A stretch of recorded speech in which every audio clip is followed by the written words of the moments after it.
आप सभी को मेरा नमस्कार। स्वागत है आपका वरदान रीजनिंग क्लासेस में। आज के क्लास में हम लोग एसएससी जीडी के एग्जाम में पूछा हुआ सेट प्रैक्टिस करने वाले हैं। ये सेट 10 जनवरी 2023 शिफ्ट 3 में पूछा गया था। इससे पहले हम लोग 10 जनवरी 2023 का शिफ्ट 1 और शिफ्ट 2 का सेट कर चुके हैं। ये 10 जनवरी 2023 का शिफ्ट 3 का सेट है। ये हमारे सीरीज का 11वां सेट है। इससे पहले हम लोग 10 सेट कर चुके हैं। हम लोग 2024 का सारा सेट कंप्लीट कर चुके हैं। हम लोग 2025 का सारा सेट कंप्लीट कर चुके हैं। हम लोग 2023 का सेट कर रहे थे। 2023 का हम लोग 2 सेट कर चुके हैं। ये 2023 का तीसरा सेट है और हमारे सीरीज का ये 11वां सेट है। अगर आप इससे पहले का 10 सेट नहीं किए हैं तो नीचे डिस्क्रिप्शन में लिंक दिया हुआ है, जाकर कर लीजिएगा। ये 2023 का तीसरा सेट है और हमारे सीरीज का ये 11वां सेट है। ये सेट हिंदी में है। ये सेट उन स्टूडेंट्स के लिए है जो क्वेश्चन को हिंदी में पढ़कर सॉल्व करते हैं। तो चलिए देखते हैं इस सेट में क्वेश्चंस किस तरह का पूछा गया है। एक सबसे इंपॉर्टेंट बात, जैसे आपके सामने क्वेश्चंस आएगा, आप सबसे पहले वीडियो को पॉज कीजिएगा, क्वेश्चन को खुद से बनाने का ट्राई कीजिएगा, उसके बाद ही सॉल्यूशन देखिएगा। ठीक है, तो चलिए अब हम देखते हैं इस सेट में क्वेश्चंस किस तरह का पूछा गया है। ये पहला क्वेश्चन आपके सामने, ये है पहला क्वेश्चन। ये कोडिंग डिकोडिंग का सवाल है। यहां दिया हुआ है, यहां फिंगर का कोड दिया हुआ है, डेस्टिनी का कोड दिया हुआ है। हमको बताना है ग्रांटेड का कोड क्या होगा। बहुत सारे बच्चे कोडिंग डिकोडिंग का सवाल देखते ही सारे लेटर्स का प्लेस वैल्यू लिखना स्टार्ट कर देते हैं। यह सबसे गलत तरीका है, ऐसा नहीं करना है। जब हम कोडिंग डिकोडिंग पढ़ा रहे थे वहां हम कंसेप्ट में क्या बताए थे, जब भी ऐसा क्वेश्चन एग्जाम में आएगा सबसे पहले देखना है वर्ड से कोड में लेटर सेम है कि नहीं। अगर सेम नहीं है देन चेक करना है अपोजिट है कि नहीं। अगर सेम और अपोजिट दोनों नहीं है देन हम नंबरिंग करते हैं। यहां साफ दिख रहा है कि वर्ड से कोड में ना तो लेटर सेम है और ना ही लेटर अपोजिट है, तो अब हम नंबरिंग करेंगे। अब यहां लिखिए फिंगर, FINGER, फिंगर का कोड है HHPIDT। लिखिए डेस्टिनी, DESTINY, डेस्टिनी का कोड है FDUVHPA। हमको बताना है ग्रांटेड का कोड क्या होगा। लिखिए ग्रांटेड। अब यहाँ पे सारे लेटर्स का प्लेस वैल्यू लिखिए, F6 I9 N14 G7 E5 R18 H8 H8 P16 I9 D4 T20 D4 E5 S19 T20 I9 N14 Y25 F6 D4 U21 V22 H8 P16 A1। जैसे हम सारे लेटर्स का प्लेस वैल्यू लिखे, हमको यहाँ पे दिख रहा है 6 में 2 जोड़ेंगे 8 हो जाएगा, 9 में 1 घटाएंगे 8 हो जाएगा, 14 में 2 जोड़ेंगे 16 हो जाएगा, 7 में 2 जोड़ेंगे 9 हो जाएगा, 5 में 1 घटाएंगे 4 हो जाएगा, 18 में 2 जोड़ेंगे 20 हो जाएगा। यहाँ हमको दिख रहा है कि सामने सामने कहीं पे +2 हो रहा है, कहीं -1 हो रहा है। थोड़ा गौर से देखिए, कहाँ -1 कहाँ हो रहा है, यहाँ I में -1 है, E में -1 है और सब जगह +2 हो रहा है। तो जब हम गौर से देखें ना तो हमको दिख रहा है कि जहां जहां वॉवेल है ना वहां -1 हुआ है और जहां जहां कॉन्सोनेंट है वहां +2 हुआ है। अब चेक कीजिए डेस्टिनी में क्या यही हो रहा है। डेस्टिनी में 2 वॉवेल है, एक ई वॉवेल है, एक आई वॉवेल है। यहाँ पे 5 - 1 4, 9 - 1 8। यहां से कंफर्म हो गया कि जहां जहां वॉवेल है वहां -1 हुआ है। अब कॉन्सोनेंट में देखिए, डी कॉन्सोनेंट है तो यहाँ +2 हुआ है, एस कॉन्सोनेंट है तो यहाँ +2 हुआ है, टी कॉन्सोनेंट है तो यहाँ +2 हुआ है, एन कॉन्सोनेंट है तो यहाँ +2 हुआ है, वाई कॉन्सोनेंट है तो यहाँ भी +2 हुआ है। यहाँ से कंफर्म हो गया कि जहां जहां वॉवेल है वहां -1 होगा, जहां जहां कॉन्सोनेंट है वहां +2 होगा सामने सामने। तो यहाँ पे जी क्या है, कॉन्सोनेंट, तो यहाँ +2, जी में 2 जोड़ेंगे आई हो गया। यहाँ आर कॉन्सोनेंट है तो यहाँ भी +2, आर में 2 जोड़ेंगे टी हो जाएगा। ए वॉवेल है तो यहाँ -1, ए में 1 घटाएंगे जेड हो जाएगा। यहाँ एन कॉन्सोनेंट +2 पी हो गया, टी में 2 जोड़िए भी हो गया, ई वॉवेल है तो यहाँ -1 डी हो गया, डी कॉन्सोनेंट तो यहाँ +2 एफ हो गया। ITZ PVDF, ITZ PVDF एक ही ऑप्शन है जिसमें पहला लेटर आई है, ऑप्शन बी आंसर होगा। उम्मीद करते हैं आपको पहला सवाल समझ में आ गया होगा। अब हम आगे चलते हैं दूसरे सवाल की तरफ। ये दूसरा सवाल आपके सामने है। ये भी कोडिंग डिकोडिंग का सवाल है। ये कोडिंग डिकोडिंग में नंबर कोडिंग का सवाल है। यहां फाइंड इस सॉल्यूशन का कोड दिया है 418, बी अटेंटिव का कोड दिया है 29, आंसर द करेक्ट का कोड दिया है 737। हमको बताना है चेक द क्वेश्चन का कोड क्या होगा इन चारों ऑप्शन में से। अब यहाँ पे ध्यान से देखिए, यहाँ फाइंड शब्द में 4 अक्षर है तो यहाँ कोड में 4 लिखा है। ए शब्द में 1 अक्षर है तो यहाँ कोड में 1 लिखा है। सॉल्यूशन शब्द में देखिए कितना अक्षर है, 2 2 4 5 6 7 8 अक्षर है तो यहाँ कोड में 8 लिखा है। यहाँ से हमको देख के लग रहा है कि हर शब्द में जितना अक्षर है ना वही नंबर के तौर पे कोड में लिख दिया गया है। अब एक बार आगे देखिए, यहाँ बी शब्द में 2 अक्षर है तो यहाँ कोड में 2 लिखा है। अटेंटिव शब्द में देखिए कितना अक्षर है, 3 3 6 3 9 9 अक्षर है तो यहाँ कोड में 9 लिखा है। यहाँ से हम कंफर्म हो गए कि हर शब्द में जितना अक्षर है ना वही नंबर के तौर पे कोड में लिख दिया गया है। एक और चीज, यहाँ सबसे पहला शब्द फाइंड है, इसमें 4 अक्षर है तो सबसे पहला नंबर 4 है। उसके बाद ए शब्द है, इसमें 1 अक्षर है तो यहाँ उसके बाद 1 लिखा है। सबसे आखिरी में सॉल्यूशन शब्द है, इसमें 8 अक्षर है तो सबसे आखिरी में 8 नंबर है। यहाँ हमको दिख रहा है कि जो सबसे पहला नंबर पे शब्द है ना उसका कोड सबसे पहले लिखा है, उसके बाद जो शब्द है उसका कोड उसके बाद लिखा है, सबसे आखिरी में जो शब्द है उसका कोड सबसे आखिरी में लिखा है। तो यहाँ हमको बताना है चेक द क्वेश्चन का कोड क्या होगा। चेक द क्वेश्चन में सबसे पहला शब्द है चेक, इसमें 5 अक्षर है तो सबसे पहला नंबर 5 होगा। किस ऑप्शन में पहला नंबर 5 है? Option B. Option B tick मारिए, आगे बढ़ जाइए। ऑप्शन बी आंसर होगा। हम यहाँ पे चेक करके दिखा दे रहे हैं लेकिन आंसर ऑप्शन बी ही होगा। अब यहाँ पे देखिए, द शब्द में 3 अक्षर है तो यहाँ 3 होगा। क्वेश्चन शब्द में देखिए कितना अक्षर है, 3 3 6 7 8 अक्षर है तो यहाँ 8 होगा। 5 3 8 आंसर किस ऑप्शन में है? Option B. तो ऑप्शन बी आंसर होगा। उम्मीद करते हैं आपको दूसरा सवाल समझ में आ गया होगा। अब हम आगे चलते हैं तीसरे सवाल की तरफ। ये तीसरा सवाल आपके सामने है। यहां दिया है दिए गए शब्दों को शब्दकोश में उनके क्रम अनुसार व्यवस्थित करें। यहां 5 शब्द दिया है, पांचों शब्द को शब्दकोश में उनके क्रम अनुसार लिखना है। अब यहां पे देखिए, यहां हर शब्द का पहला 2 अक्षर सेम है, S E S E S E S E S E. हर शब्द का पहला 2 अक्षर सेम है तो जो सेम होता है उसको हम लोग काट के हटा देते हैं।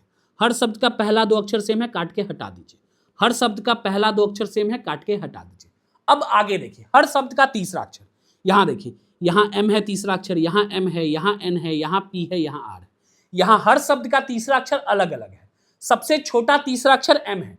यहां 2 शब्द है जिसका तीसरा अक्षर एम है। सेमिनार शब्द का तीसरा अक्षर एम है, सेमोलिना शब्द का तीसरा अक्षर एम है। तो इन दोनों शब्द में हम एम के ठीक बाद वाला अक्षर देखेंगे, चौथा अक्षर। सेमिनार शब्द में चौथा अक्षर आई है, सेमोलिना शब्द में चौथा अक्षर ओ है। अब आई और ओ में से छोटा कौन है? आई है।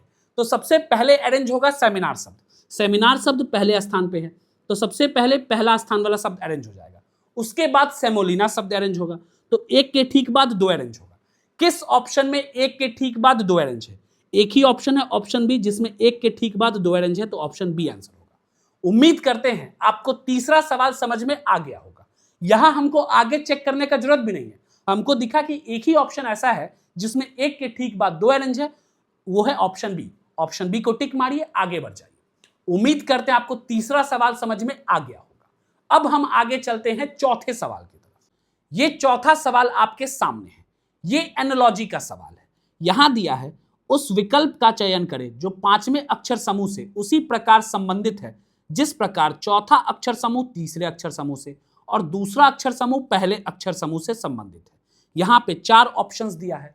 हमको बताना है इन चारों ऑप्शन में से कौन सा ऑप्शन हम प्रश्न चिन्ह के जगह पे रखेंगे जिसका संबंध 5वें अक्षर समूह से सेम उसी तरह होगा जिस तरह चौथे अक्षर समूह का संबंध तीसरे अक्षर समूह से दिया हुआ है और दूसरे अक्षर समूह का संबंध पहले अक्षर समूह से दिया हुआ है। अब यहां पे ध्यान से देखिए, यहां पहला अक्षर आर है, यहां पहला अक्षर क्यू है। आर में हम लोग 1 घटाएंगे, क्यू हो जाएगा। यहां पहला अक्षर एस है, यहां पहला अक्षर भी है। एस में हम लोग 1 घटाएंगे, भी नहीं होगा। तो जो हम सोच रहे थे वो हो नहीं रहा है। अब आगे देखिए, यहां आखिरी अक्षर टी है, यहां आखिरी अक्षर भी है। टी में हम लोग 2 जोड़ेंगे, भी हो जाएगा। यहां आखिरी अक्षर एम है, यहां आखिरी अक्षर ओ है। एम में हम लोग 2 जोड़ेंगे, ओ हो जाएगा। तो यहां पे हमको दोनों जगह दिख रहा है कि आखिरी अक्षर में 2 जोड़ा गया है। तो यहां पे भी हम आखिरी अक्षर में 2 जोड़ेंगे। आखिरी अक्षर एफ है, एफ में 2 जोड़िए, एच हो जाएगा। अब देखिए किस ऑप्शन का आखिरी अक्षर एच है। यहां एच है, यहां एच है, यहां एन है, तो ये गलत हो गया, यहां एच है। अब आगे देखिए, यहां दूसरा अक्षर ओ है, यहां दूसरा अक्षर क्यू है। ओ में हम लोग 2 जोड़ेंगे, क्यू हो जाएगा। यहां दूसरा अक्षर टी है, यहां दूसरा अक्षर जी है। टी में हम लोग 2 जोड़ेंगे, जी नहीं होगा। तो जो हम सोच रहे थे वो हो नहीं रहा। अब यहां पे हमको कुछ पता चल नहीं रहा है। जब हमको कुछ नहीं पता चलेगा ना तो हम सारा शब्द को नीचे लिखेंगे। अब यहाँ पे लिखिए रूट, रूट शब्द को नीचे लिखिए। रूट का संबंध है WQTV से। अब यहाँ लिखिए स्टीम, STEM, स्टीम का संबंध है VGUO से। हमको बताना है LEAF, लीफ का संबंध किससे होगा। अब यहाँ पे सारा अक्षर का प्लेस वैल्यू लिखिए। R का place value 18, O15 T20, Q17 T20 V22, S19 T20 E5 M13, V22 G7 U21 O15, यहाँ पे L12 E5 A1 F6। जैसे हम सारे लेटर्स का प्लेस वैल्यू लिखे, हमको एक चीज पता है कि आखिरी अक्षर में दोनों जगह 2 जोड़ा गया है। तो यहाँ पे हम 20 में 2 जोड़ेंगे 22 हो गया, 13 में 2 जोड़ेंगे 15 हो गया। तो यहाँ पे 6 में 2 जोड़िए, 6 में 2 जोड़ेंगे 8, मतलब H हो गया। यहाँ H हो जाएगा। अब आगे देखिए क्या हो रहा है। यहाँ पे 19 है, यहाँ पे हमको दिख रहा है 19, यहाँ पे हमको 21 दिख रहा है, यहाँ 20 है, यहाँ 22 है, यहाँ 5 है, यहाँ 7 है। यहाँ हमको देख के लग रहा है ना कि हर जगह 2 जोड़ा गया है। यहाँ 5, यहाँ 7, 5 में 2 जोड़ेंगे 7 हो गया। अब यहाँ पे चेक कीजिए, यहाँ 15 है, यहाँ 17 है, 15 में 2 जोड़े 17 हो गया। यहाँ दिख रहा है कि +2 हो रहा है। यहाँ 20 है, यहाँ 22 है, 20 में 2 जोड़े 22 हो गया। यहाँ 15 है, यहाँ 17 है, 15 में 2 जोड़े 17 हो गया। अब यहाँ देखिए, यहाँ 19 है, यहाँ 21 है, 19 में 2 जोड़े 21 हो गया। यहाँ 18 है, यहाँ 20 है, 18 में 2 जोड़े 20 हो गया। यहाँ हमको दिख रहा है कि हर जगह +2 हुआ है, तो इसी पैटर्न के बेसिस पे हर जगह +2 आप भी कर दीजिए। यहाँ ई है, ई में 2 जोड़िए, ई में 2 जोड़ेंगे जी हो जाएगा। यहाँ ए है, ए में 2 जोड़ेंगे सी हो जाएगा। यहाँ एल में 2 जोड़िए, एल में 2 जोड़ेंगे एन हो जाएगा।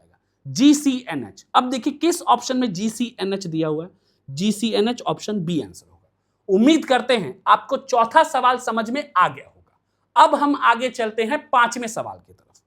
ये 5वां सवाल आपके सामने है। ये अक्षर श्रृंखला का सवाल है। यहां हमको बताना है प्रश्न चिन्ह के स्थान पर इन चारों ऑप्शन में से कौन सा ऑप्शन आएगा। अब यहाँ पे हर ग्रुप का पहला अक्षर देखिए, यहाँ ए है, यहाँ डी है, यहाँ जे है, यहाँ एम है। ए में हम लोग 3 जोड़ेंगे डी होगा, जे में हम लोग 3 जोड़ेंगे एम होगा। तो अब यहाँ पे डी में 3 जोड़िए, डी में 3 जोड़ेंगे जी होगा, जी में 3 जोड़ेंगे जे होगा। अब देखिए किस ऑप्शन का पहला अक्षर जी है। यहाँ जी है, यहाँ एच है, यहाँ एच है, यहाँ जी है। तो ऑप्शन बी और सी गलत होगा। या तो ऑप्शन ए आंसर होगा या तो ऑप्शन डी आंसर होगा। अब हर ग्रुप का दूसरा अक्षर देखिए, यहाँ जे है, यहाँ एम है, यहाँ एस है, यहाँ भी है। जे में हम लोग 3 जोड़ेंगे एम होगा, एस में हम लोग 3 जोड़ेंगे भी होगा। तो यहाँ एम में 3 जोड़िए, एम में 3 जोड़ेंगे पी होगा, पी में 3 जोड़ेंगे एस होगा। तो अब देखिए जी के बाद पी किस ऑप्शन में है। यहाँ जी के बाद आर है, तो ये गलत हो गया। एक ऑप्शन बचा, ऑप्शन डी। यहीं पे जी के बाद पी है, तो ऑप्शन डी आंसर होगा। उम्मीद करते हैं आपको 5वां सवाल समझ में आ गया होगा। अब हम आगे चलते हैं 6ठे सवाल की तरफ। ये 6ठा सवाल आपके सामने है। यहां दिया है उस विकल्प आकृति को चुनिए जो दी गई आकृति में अंतर्निहित है, घुमाने की अनुमति नहीं है। ये एम्बेडेड फिगर का सवाल है। यहां हमको बताना है इन चारों ऑप्शन में से किस ऑप्शन का फिगर इस क्वेश्चन फिगर में छिपा हुआ है। ये एम्बेडेड फिगर का सवाल है। एम्बेडेड फिगर नॉन वर्बल में आता है और हम आपको बहुत बार बता चुके हैं नॉन वर्बल के सवाल को बनाने का बेस्ट तरीका है ऑप्शन एलिमिनेशन मेथड। हम ऑप्शंस को छांट के नॉन वर्बल के सारे सवाल को बनाते हैं। तो यहां पे हम ऑप्शन एलिमिनेशन मेथड का यूज करेंगे। अब यहां पे देखिए, यहां हमको साफ दिख रहा है कि ऑप्शन डी का फिगर क्वेश्चन फिगर में नहीं है, तो ये गलत हो गया। ऑप्शन ए का फिगर क्वेश्चन फिगर में नहीं है, तो ये गलत हो गया। बचा ऑप्शन बी, ऑप्शन सी। थोड़ा गौर से हम देखें तो हमको दिख रहा है ऑप्शन सी भी नहीं है, ये भी गलत हो गया। एक ऑप्शन बचा ऑप्शन बी, यही आंसर होगा। अब हम यहां पे आपको दिखाते हैं कि ऑप्शन बी का फिगर क्वेश्चन फिगर में कहां छिपा है। अब यहां देखिए, ये ऑप्शन बी में एक ऐसे लाइन है और ये ऐसे है। अब देखिए क्वेश्चन फिगर में कहां है, ये लाइन ऐसे है और ये ऐसे है। दिखा आपको क्वेश्चन फिगर में ऑप्शन बी का फिगर कहां छिपा हुआ है। तो इसीलिए ऑप्शन बी टिक मारिए, यही आंसर होगा। उम्मीद करते हैं आपको 6ठा सवाल समझ में आ गया होगा। अब हम आगे चलते हैं 7वें सवाल की तरफ। ये 7वां क्वेश्चन आपके सामने है। यहां दिया है 6 दोस्त FUK, SM और A एक गोल मेज के चारों ओर केंद्र की ओर मुंह करके बैठे हैं। यहां बोल रहा है गोलाकार मेज है, इसके चारों बगल से 6 दोस्त बैठा हुआ है और सबका मुंह केंद्र की तरफ है। तो पहले गोलाकार मेज बनाइए, इसके चारों बगल से 6 दोस्त को बैठाइए और सबका मुंह केंद्र की तरफ है। 1 2 3 4 5 6। अब आगे देखिए सवाल में दिया क्या है, ए और एस के ठीक बगल में बैठे हैं। ए और एस जो है ना वो के ठीक बगल में बैठा है, मतलब के दाएं या बाएं कहीं भी एस बैठ सकता है। एफ के ठीक सामने बैठा है, एफ जो है वो के ठीक सामने बैठा है। एस एफ का पड़ोसी नहीं है, एस एफ का पड़ोसी नहीं है।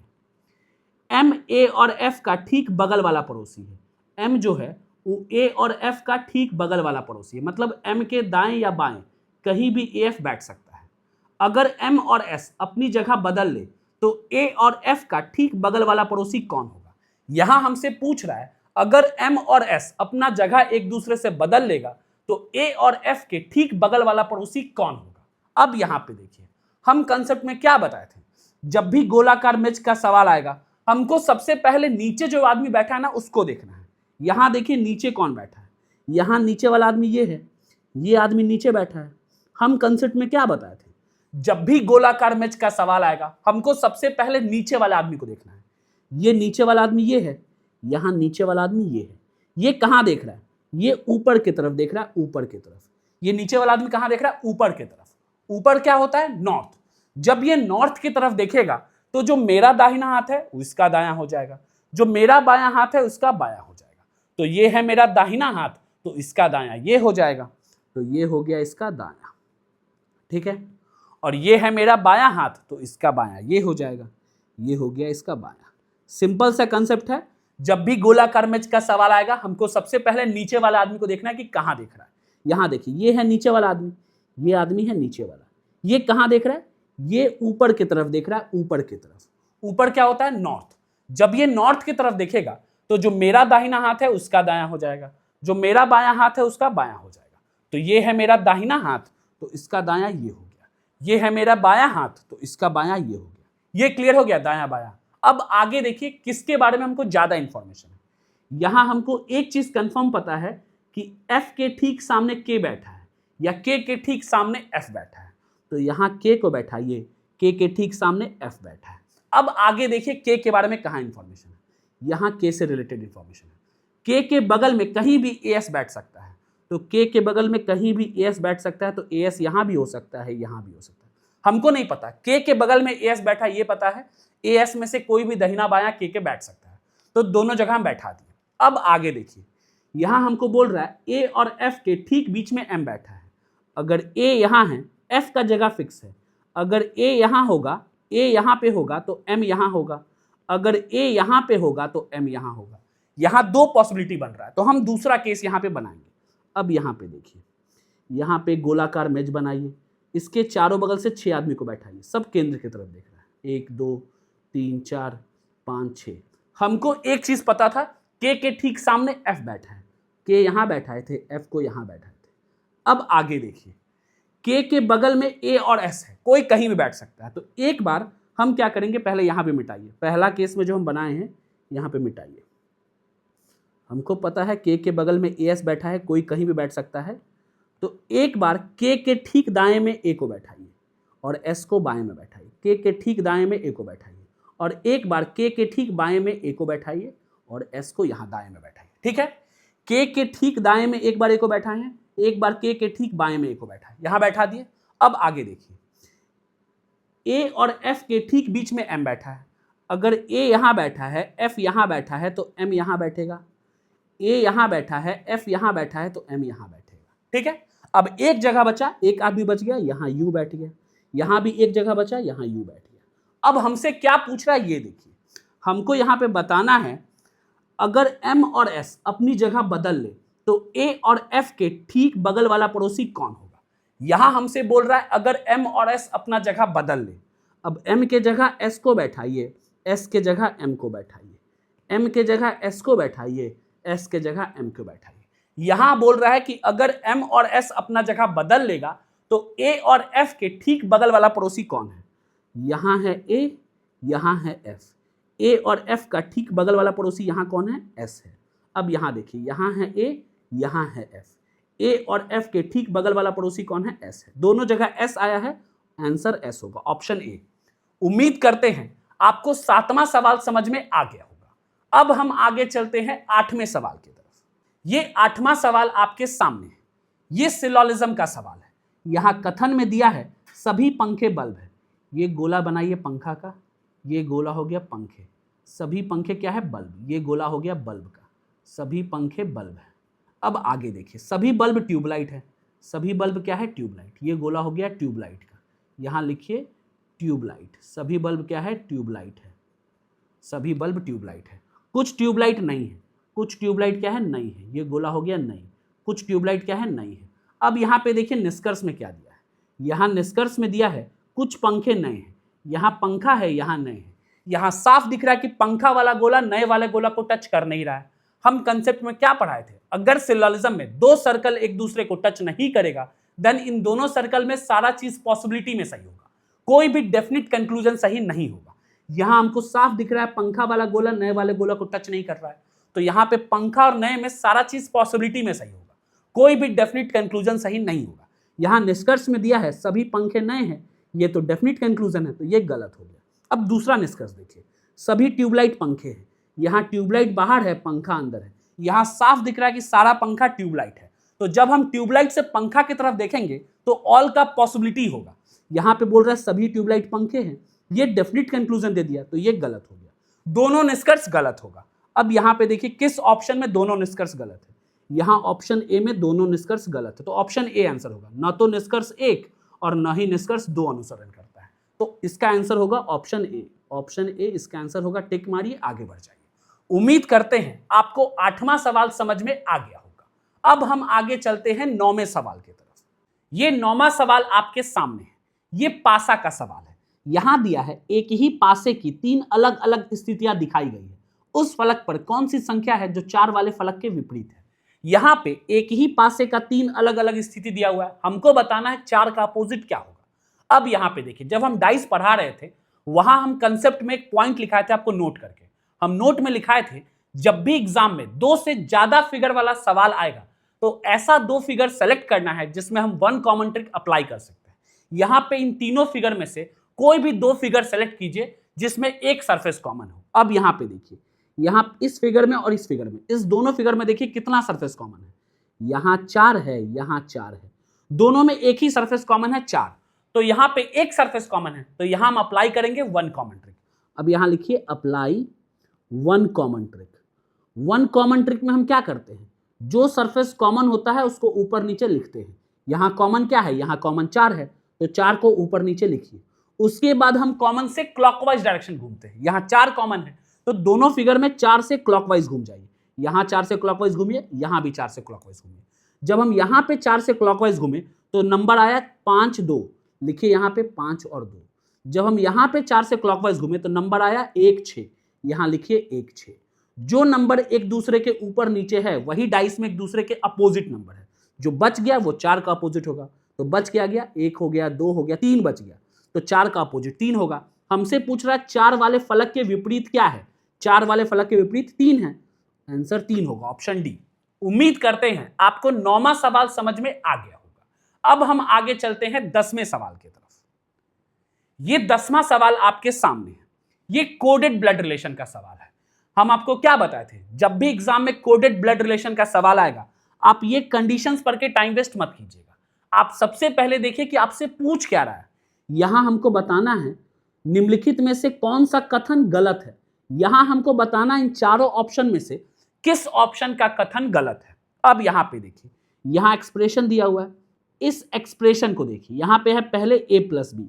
अब देखिए प्लस वाला कंडीशन कहां है, यहां है प्लस वाला कंडीशन, तो यहां a प्लस बी का अर्थ है a b का पुत्र है, तो यहां भी a प्लस बी है, मतलब a पुत्र है किसका, b का, a पुत्र है b का।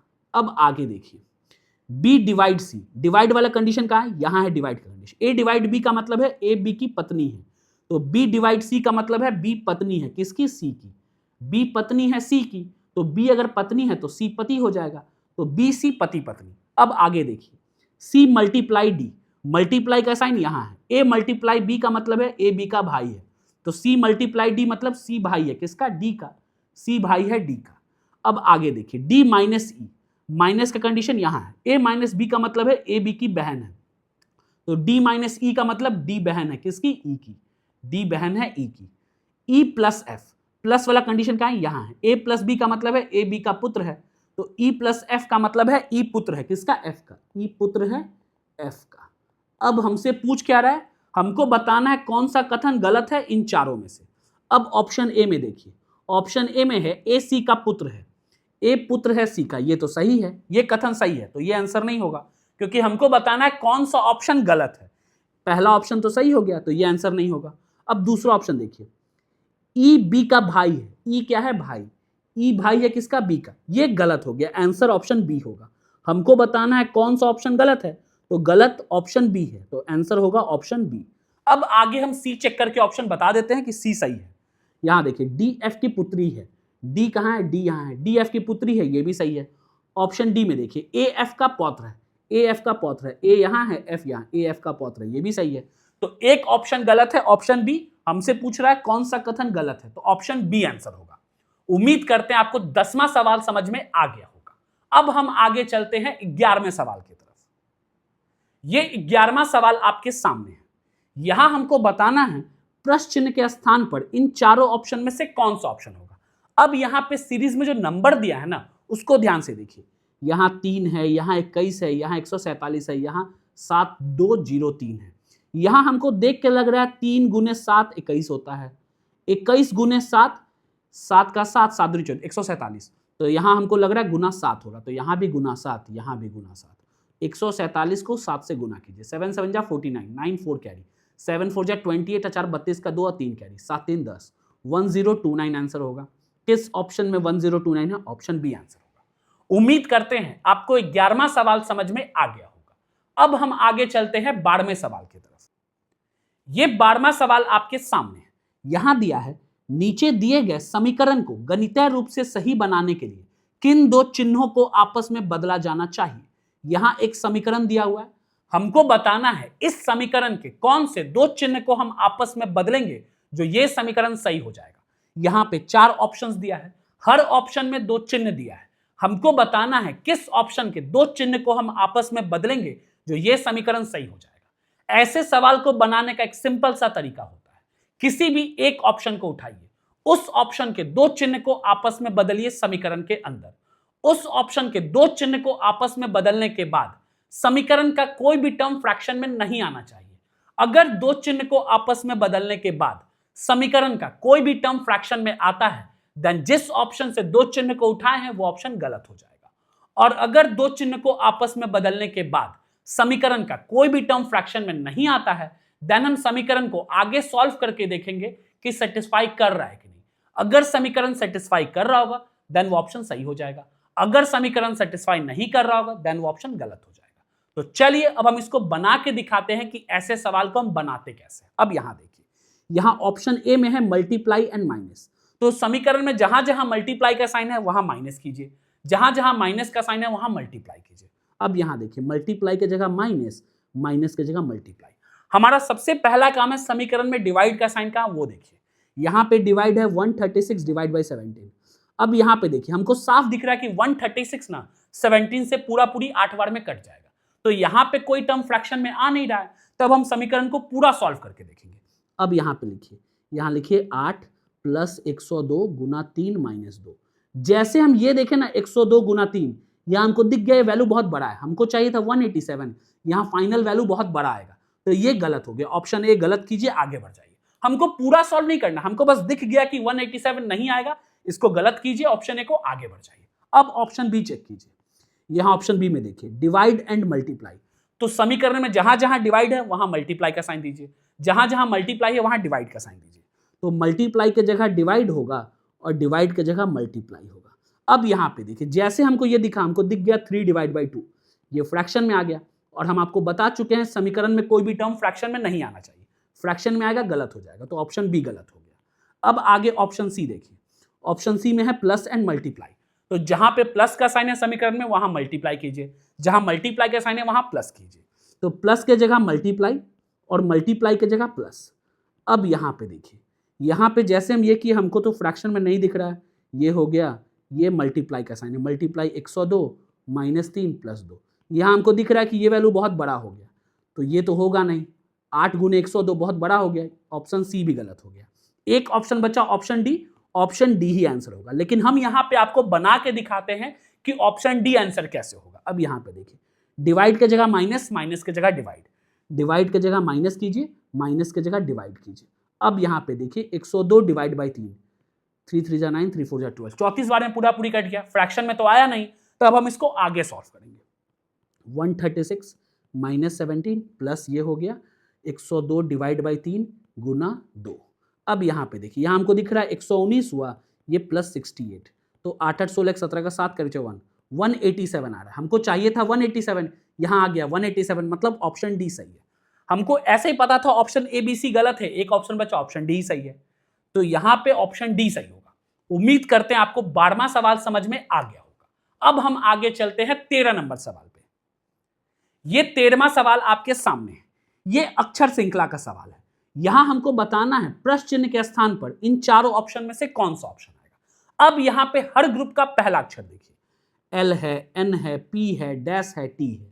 एल में 2 जोड़ेंगे एन हो जाएगा, एन में 2 जोड़ेंगे पी हो जाएगा। अब यहाँ पे पी में 2 जोड़िए, पी में 2 जोड़ेंगे आर हो जाएगा, आर में 2 जोड़ेंगे टी हो जाएगा। अब देखिए किस ऑप्शन का पहला अक्षर आर है, यहाँ आर है, यहाँ आर है, तो ऑप्शन ए और डी गलत हो गया।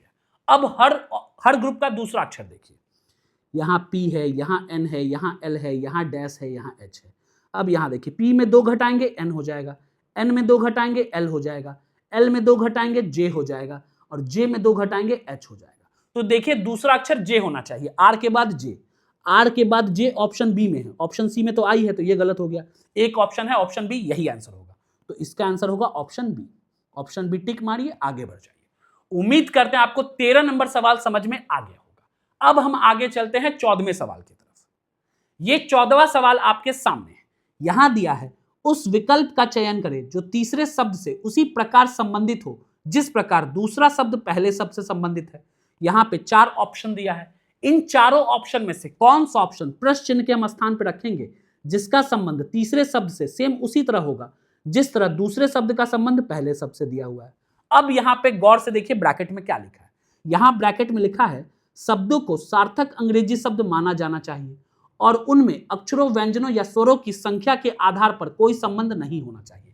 यहां बोल रहा है, यहां जो शब्द दिया है ना, वो सभी सार्थक अंग्रेजी शब्द है और इन शब्दों का आपस में कोई भी संबंध नहीं है अक्षर के आधार पर, स्वर के आधार पर या व्यंजन के आधार पर। ठीक है, तो अब देखिए यहां दूसरे शब्द का संबंध है पहले शब्द से, तो यहां हमको दिख रहा है मुंबई किसका कैपिटल है, महाराष्ट्र का कैपिटल है। उसी तरह भोपाल किसका कैपिटल होगा, मध्य प्रदेश का, option D Madhya Pradesh, option D answer होगा। उम्मीद करते हैं आपको 14 नंबर सवाल समझ में आ गया होगा। अब हम आगे चलते हैं 15वें सवाल की तरफ। ये 15वां सवाल आपके सामने है। यहां दिया है उस सेट को चुने जिसमें संख्याएं उसी तरह से संबंधित है जिस तरह से नीचे दिए गए सेट की संख्याएं संबंधित है। यहां पर 2 सेट दिया है, इन दोनों सेट में जो नंबर्स का रिलेशन है सेम वही रिलेशन किस ऑप्शन के सेट में है ये बताना है। यहां पर 4 ऑप्शंस दिया है, हर ऑप्शन में एक सेट दिया है। हमको बताना है किस ऑप्शन के सेट में सेम वही रिलेशन है जो ऊपर दोनों सेट में दिया है। अब यहां पे ध्यान से देखिए, यहां नोट में लिखा है संक्रियाएं पूरी संख्याओं पर की जानी चाहिए, न कि संख्याओं को उनके अलग अलग अंकों में तोड़कर। यहां नोट में लिखा है जो संक्रियाएं है ना, वो पूरे संख्या पे होगा, ये नहीं कि हम संख्या को तोड़ के अंक बना दिए फिर अंकों पे संक्रियाएं करें, ये नहीं होगा। ठीक है, अब आगे देखिए, उदाहरण के लिए 13 पर संक्रियाएं जैसे 13 में कुछ जोड़ना, घटाना, गुना करना आदि की जा सकती है। 13 को 1 और 3 में तोड़कर फिर 1 और 3 पर गणितीय संक्रियाएं करना मान्य नहीं है। उदाहरण के लिए एक नंबर दिया है 13, उदाहरण में एक नंबर दिया है 13, यहां बोल रहा है ये जो नंबर है ना 13, इस पूरे नंबर में आप कुछ भी जोड़ सकते हैं, 13 में कुछ भी घटा सकते हैं, 13 को किसी भी नंबर से गुना कर सकते हैं। पूरे नंबर में आपको जो मन है वो संक्रियाएं कर सकते हैं, पूरे नंबर में कुछ भी जोड़ सकते हैं, पूरे नंबर में कुछ भी घटा सकते हैं, पूरे नंबर को किसी भी नंबर से गुना कर सकते हैं। ठीक है, लेकिन ये जो नंबर है 13, इसको तोड़ के 1 और 3 अंक लिख दिए, फिर 1 में कुछ जोड़ दिए, 1 में कुछ घटा दिए, 1 को किसी नंबर से गुना कर दिए, 3 में कुछ जोड़ दिए, 3 में कुछ घटा दिए, 3 को किसी नंबर से गुना कर दिए, ये आप नहीं कर सकते हैं। पूरे नंबर में आपको जो मन है वो संक्रिया कीजिए। ये जो नंबर है 13, इस पूरे नंबर में आप कुछ भी जोड़ सकते हैं, 13 में कुछ भी घटा सकते हैं, 13 को किसी भी नंबर से गुना कर सकते हैं। पूरे नंबर में आपको जो मन है वो संक्रिया कीजिए। लेकिन जो नंबर है 13, इसको 1 और 3 अंक में तोड़ दिए, फिर एक में कुछ जोड़ दिए, एक में कुछ घटा दिए, एक को किसी नंबर से गुना कर दिए, 3 में कुछ जोड़ दिए, 3 में कुछ घटा दिए, 3 को किसी नंबर से गुना कर दिए।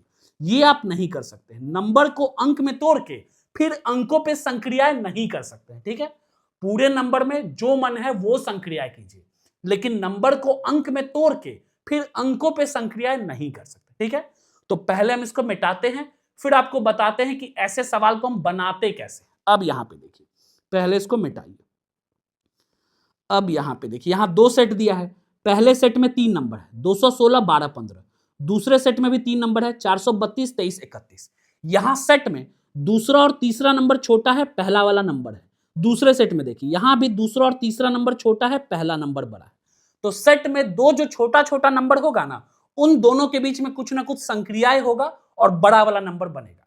तो पहले आपको पता होना चाहिए कि दो जो छोटा छोटा नंबर है उनके बीच में क्या क्या संक्रियाएं हो सकता है। तो पहले हम आपको बताने वाले हैं कि दो छोटा छोटा नंबर के बीच में क्या क्या संक्रियाएं पॉसिबल है। ध्यान से सुनिएगा, दो जो सेट में छोटा छोटा नंबर है ना, उनके बीच में 3 संक्रियाएं पॉसिबल है। या तो हम दोनों नंबर को जोड़ के लिख सकते हैं, या तो दोनों का डिफरेंस लिख सकते हैं, या तो दोनों को गुना करके लिख सकते हैं। ध्यान से सुनिएगा जो हम बोल रहे हैं, सेट में दो जो छोटा छोटा नंबर है उनके बीच में 3 संक्रियाएं पॉसिबल है। या तो दोनों नंबर को हम जोड़ के लिख सकते हैं, या तो दोनों का डिफरेंस लिख सकते हैं, या तो दोनों को गुना करके लिख सकते हैं। जैसे हम ये 3 चीज करके लिखेंगे ना, हमको वहां से कुछ ना कुछ क्लू मिलेगा, देन हम सवाल को आसानी से बना लेंगे। तो पहला काम है कि सेट में जो जो छोटा नंबर है 2, उसको देखिए। यहां सेट में दूसरा और तीसरा नंबर छोटा है, तो यहां पे दूसरे और तीसरे नंबर के बीच में कुछ ना कुछ संक्रियाएं होगा और बड़ा वाला नंबर बनेगा पहला। ठीक है, अब यहां पे लिखिए 12 और 15। 12 और 15 के बीच में कुछ ना कुछ संक्रियाएं होगा और पहला नंबर बनेगा 216। अब दूसरे सेट में देखिए, यहां 23 और 31, दूसरा और तीसरा नंबर यहां भी छोटा है, 23 और 31। तो 23 और 31 के बीच में कुछ ना कुछ संक्रियाएं होगा और पहला नंबर बनेगा 432। यहां लिखिए 23 और 31, इन दोनों के बीच में कुछ ना कुछ संक्रियाएं होगा और पहला नंबर 432 बनेगा। हम आपको अभी क्या बताएं, सेट में दो जो छोटा नंबर है उनके बीच में 3 संक्रियाएं पॉसिबल है। या तो हम दोनों को जोड़ के लिख सकते हैं, या तो दोनों का डिफरेंस लिख सकते हैं, या तो दोनों को गुना करके लिख सकते हैं। जैसे ये 3 चीज हम करके लिखेंगे, हमको वहां से कुछ ना कुछ क्लू मिलेगा, देन हम सवाल को आसानी से बना लेंगे। तो पहला काम है, दोनों नंबर को जोड़ के लिखिए। 12 + 15 27। दोनों का डिफरेंस लिखिए 3। दोनों को गुना करके लिखिए, 12 × 15 180। अब यहां पे देखिए, इन दोनों को जोड़ के लिखिए 54। इन दोनों का डिफरेंस लिखिए 8। इन दोनों को गुना करके लिखिए, तो 23 × 31 कितना हुआ, यहाँ 23 हुआ, गुना यहाँ 69 हुआ, 3 हुआ 1 713। यहां लिखिए 713। जैसे हम ये 3 चीज करें, हमको यहां से पक्का कुछ ना कुछ क्लू मिलेगा। थोड़ा ध्यान से देखिए, यहां लग रहा है 54 × 8, यहां लग रहा है 54 × 8।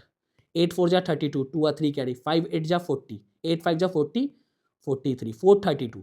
ये गुना 8 है। अब यहां पे करके देखिए, ये भी गुना 8 होगा, 27 × 8। 8 7 जा 56, 6 आ 5 कैरी, 8 दूनी 16, 16 5 21, 216। यहां से हम कंफर्म हो गया कि सेट में दूसरा और तीसरा नंबर को जोड़ा गया है, उसमें 8 से गुना किया गया है और पहला नंबर सेट का आ गया है। यहां हुआ क्या है, second number plus third number into 8 is equal to first number. ठीक है, सेट का दूसरा और तीसरा नंबर को जोड़ा गया है, दोनों को जोड़ के 8 से गुना किया गया है और सेट का पहला नंबर आ गया है। तो अब देखिए किस ऑप्शन में सेम यही रिलेशन हो रहा है। अब यहां पे देखिए, यहां पहले ऑप्शन ए में देखिए 24 + 18, ये 24 + 18 42। 42 में जब हम 8 से गुना करेंगे तो 380 नहीं आएगा, तो ये गलत हो गया। अब दूसरा ऑप्शन बी देखिए, 11 + 14 25। 25 में 8 से गुना करेंगे 200 आएगा, तो ये भी गलत हो गया। ऑप्शन सी देखिए, 14 + 24, ये हो गया 38। 38 में 8 से गुना कीजिए, 38 में 8 से, 8 8 जा 64, 4 और 6 कैरी, 8 3 जा 24, 24 अच्छे 30, 304। तो यहाँ पहला ये 304 आ गया, तो ऑप्शन सी सही होगा। यहां पे हमको साफ दिख रहा है कि दूसरा नंबर और तीसरा नंबर को जोड़े हैं तो 38 आया है। 14 + 24 38। 38 को जब हम 8 से गुना किए तो पहला नंबर 304 आ गया, तो ऑप्शन सी सही है। उम्मीद करते हैं आपको 15वां सवाल समझ में आ गया होगा। अब हम आगे चलते हैं 16 नंबर सवाल पे। ये 16वां सवाल आपके सामने है। यहां हमको बताना है प्लस चिन्ह के स्थान पर इन चारों ऑप्शन में से कौन सा ऑप्शन होगा। अब यहां पे जो सीरीज में नंबर दिया है ना, उसको ध्यान से देखिए, 213, 216, 225, 240, 261। यहां सीरीज में जो नंबर दिया है ना, उनके बीच में बहुत कम का अंतर है। हम आपको क्या बताए थे, अगर सीरीज में नंबर्स के बीच में बहुत कम का अंतर होगा ना, तो पक्का सीरीज में कुछ ना कुछ जोड़ा जा रहा होगा, और अगर सीरीज में नंबर्स के बीच में बहुत ज्यादा का अंतर होगा, तो पक्का सीरीज में कुछ ना कुछ गुना हो रहा होगा। अब यहां देखिए, यहां सीरीज में नंबर्स के बीच में बहुत कम का अंतर है, 213, 216, 213 में 3 जोड़ेंगे 216, 216 और 225, 216 में हम लोग 9 जोड़ेंगे 225, 225 में 15 जोड़ेंगे 240, 240 में 21 जोड़ेंगे 261। तो यहां हमको दिख रहा है कि पक्का कुछ ना कुछ जोड़ा जा रहा है, लेकिन हमको यहां से तो कुछ पता नहीं चला, 3, 9, 15, 21, यहां से कुछ नहीं पता चला। जब हमको पहले लेयर में कुछ नहीं पता होगा तो हम दूसरे लेयर की तरफ जाएंगे। अब यहां देखिए, 3 में 6 जोड़ेंगे 9 हो जाएगा, 9 में 6 जोड़ेंगे 15 हो जाएगा, 15 में 6 जोड़ेंगे 21 हो जाएगा। यहां हमको दिख रहा है कि दूसरे लेयर में +6 हो रहा है हर जगह। तो अब यहां पे 21 में 6 जोड़िए, 21 में 6 जोड़ेंगे 27 होगा। तो अब 261 में 27 जोड़िए, 288। अब देखिए किस ऑप्शन में 288 है, ऑप्शन बी। तो ऑप्शन बी आंसर होगा। उम्मीद करते हैं आपको 16वां सवाल समझ में आ गया होगा। अब हम आगे चलते हैं 17वें सवाल की तरफ। यह 17वां सवाल आपके सामने है। यहां दिया है, एस्ट्रिक चिन्हों को बदलने और दिए गए समीकरण को संतुलित करने के लिए गणितीय चिन्हों के सही संयोजन का चयन करें। यहां पे एक समीकरण दिया हुआ है, हमको बताना है इस समीकरण में जहां जहां एस्ट्रिक चिन्ह है ना, उसको हटा के इन चारों ऑप्शन में से किस ऑप्शन के चिन्ह को हम डालेंगे जो ये समीकरण सेटिस्फाई कर जाएगा। ऐसे सवाल को बनाने का एक सिंपल सा तरीका होता है, किसी भी एक ऑप्शन को उठाइए, उस ऑप्शन में जो बहुत सारा चिन्ह है ना उसको छोड़ दीजिए, उस ऑप्शन में जहां पे डिवाइड का चिन्ह है उसको उठाइए और समीकरण के अंदर डालिए। डिवाइड का चिन्ह उठा के समीकरण के अंदर डालने के बाद देखिए कि समीकरण का टर्म फ्रैक्शन में आ रहा है कि नहीं। अगर डिवाइड का चिन्ह उठा के समीकरण के अंदर डालने के बाद समीकरण का टर्म फ्रैक्शन में आएगा, देन वो ऑप्शन वहीं पे गलत हो जाएगा। और अगर डिवाइड का चिन्ह उठा के समीकरण के अंदर डालने के बाद समीकरण का टर्म फ्रैक्शन में नहीं आएगा, देन हम पूरे चिन्ह को समीकरण के अंदर डालेंगे और देखेंगे कि समीकरण सेटिस्फाई कर रहा है कि नहीं। अगर समीकरण सेटिस्फाई कर रहा होगा देन वो आंसर हो जाएगा, अगर समीकरण सेटिस्फाई नहीं कर रहा होगा देन वो आंसर नहीं होगा। ठीक है, तो हम यहां पे बना के दिखाते हैं कि ऐसे सवाल को हम बनाते कैसे। यहां देखिए, यहां ऑप्शन ए में बहुत सारा चिन्ह है, हमको क्या करना है, पूरे चिन्ह को नहीं उठाना, देखना है कि डिवाइड का चिन्ह कहां पे है। यहां पे डिवाइड का चिन्ह है पहले नंबर पे, तो डिवाइड का चिन्ह होगा 89 डिवाइड बाई 5। अब जहां जैसे हम 89 डिवाइड बाई 5 किए, हमको दिखा कि ये पूरा पूरी नहीं कटेगा, ये फ्रैक्शन में आएगा, और हम आपको बता चुके हैं कि फ्रैक्शन में दिखा गलत हो जाएगा, तो ऑप्शन ए गलत हो गया। हमको पूरा नहीं चेक करना है, बस हमको डिवाइड का चिन्ह उठाना है, समीकरण के अंदर डालना है। यहां पे हम पहले नंबर पे डिवाइड है, तो हम 89 डिवाइड बाई 5, यहां हमको दिखा कि 89 5 से पूरा पूरी नहीं कटेगा, फ्रैक्शन में आएगा, तो यहीं पे गलत हो गया, ऑप्शन ए गलत कीजिए, आगे बढ़ जाइए। अब ऑप्शन बी देखिए, ऑप्शन बी को देखिए, ऑप्शन बी में जो पूरा चिन्ह है उसको नहीं देखना है, डिवाइड का साइन कहां है, यहां पे डिवाइड का साइन है। अब यहां पे देखिए 32 डिवाइड बाई 8, ये पूरा पूरी 4 से कट जाएगा, तो अब हम इसको आगे सॉल्व करके देखेंगे कि सेटिस्फाई कर रहा है कि नहीं। अब यहां पे देखिए 89 minus 5 into 15 plus 32 divide by 8 is equal to 18। अब यहां पे देखिए 89 minus 75 plus 4 is equal to 18। 89 में से 75 घटा 14, 14 प्लस 4 18 बराबर 18। ये सेटिस्फाई कर गया, मतलब ऑप्शन बी आंसर होगा। उम्मीद करते हैं आपको 17वां सवाल समझ में आ गया होगा। अब यहां पे हम आपको दिखाते हैं कि ऑप्शन सी गलत कैसे है और ऑप्शन डी गलत कैसे है। ठीक है, आंसर ऑप्शन बी होगा। ठीक है, अब आगे देखिए, ऑप्शन सी में देखिए, ऑप्शन सी में बहुत सारा साइन है, हमको क्या करना है, जहां पे डिवाइड का साइन है उसको उठाना है। यहां पे तीसरा नंबर पे डिवाइड का साइन है, तो 15 डिवाइड बाई 32, उसके बाद गुना का साइन है, गुना 8, 8 4 जा, ये क्या हुआ, कट के 15 बाई 4 आया, ये फ्रैक्शन में आ गया, मतलब ये भी गलत, मतलब ऑप्शन सी गलत। अब आगे ऑप्शन डी देखिए, हम ऑप्शन डी देख के बताते हैं। यहां देखिए, ये पूरा साइन है, इसको नहीं, पूरे को नहीं पकड़ना है, जहां पे डिवाइड है उसको पकड़िए। डिवाइड तीसरे नंबर पे है, मतलब 15 डिवाइड बाई 32, ये हमको साफ दिख रहा है कि 15 डिवाइड बाई 32 फ्रैक्शन में होगा। फ्रैक्शन में हम बता चुके नहीं होगा, फ्रैक्शन में गलत हो जाएगा, तो ऑप्शन डी भी गलत। यहाँ पे एक ही है ऑप्शन बी जो फ्रैक्शन में नहीं आया है, तब हम आगे ऑप्शन बी को सॉल्व किए हैं, हमको दिखा है कि ऑप्शन बी ही आंसर होगा। ऑप्शन बी को टिक मारिए, आगे बढ़ जाइए। उम्मीद करते हैं आपको 17वां सवाल समझ में आ गया होगा। अब हम आगे चलते हैं 18वें सवाल की तरफ। ये 18वां सवाल आपके सामने है। यहां दिया है 7 लोग AHD, FTE और G एक सीधी लाइन में उत्तर की ओर मुंह करके बैठे हैं। यहां बोल रहा है कि 7 आदमी हैं, सातों आदमी एक सीधा लाइन में बैठा है और सबका मुंह कहां है? उत्तर की तरफ। बहुत सारे बच्चे ऐसा क्वेश्चन देखते ही 7 आदमी को बैठा देते हैं। बहुत सारे बच्चे ऐसा क्वेश्चन देखते हैं 7 आदमी को बैठा देते हैं। 1 2 3 4 5 6 7। बहुत सारे बच्चे ऐसा क्वेश्चन देखते ही 7 आदमी को बैठा देते हैं। ये नहीं करना, ये सबसे गलत तरीका है। जब तक आपको किसी भी आदमी के बारे में किसी भी एक छोर से फिक्स्ड इंफॉर्मेशन नहीं पता है, तब तक हम किसी को नहीं बैठाएंगे। तब तक बस हम कंडीशन साइड में नोट करेंगे। जैसे ही हमको किसी भी आदमी के बारे में किसी भी एक छोर से फिक्स्ड इंफॉर्मेशन पता होगा, तभी हम आदमी को बैठाएंगे। ठीक है, जब तक नहीं पता होगा तब तक हम कंडीशन बस नोट करेंगे। अब यहां पे देखिए, यहां बोल रहा है 7 लोग हैं, AHD, FTE और G एक सीधी लाइन में उत्तर की ओर मुंह करके बैठे हैं। ठीक है, अब आगे देखिए, E के बाईं ओर केवल 3 लोग बैठे हैं। अब यहां देखिए, E के बाईं ओर केवल 3 लोग बैठे हैं। ठीक है, ये हो गया बायां छोर। अब हम यहां ये लिखे क्यों हैं? क्योंकि हमको पता है कि E के बाईं ओर केवल 3 ही आदमी हैं। तो यहां से हमको बायां छोर पता हो गया कि E के बाईं ओर केवल 3 आदमी हैं, तो ये हो गया बायां छोर। और टोटल पंक्ति में कितना आदमी है? 7 आदमी। तो अभी तक कितना बैठ गया? 1 2 3 4, 4 आदमी बैठ गया, 3 और बैठाइए, ये हो गया दायां छोर।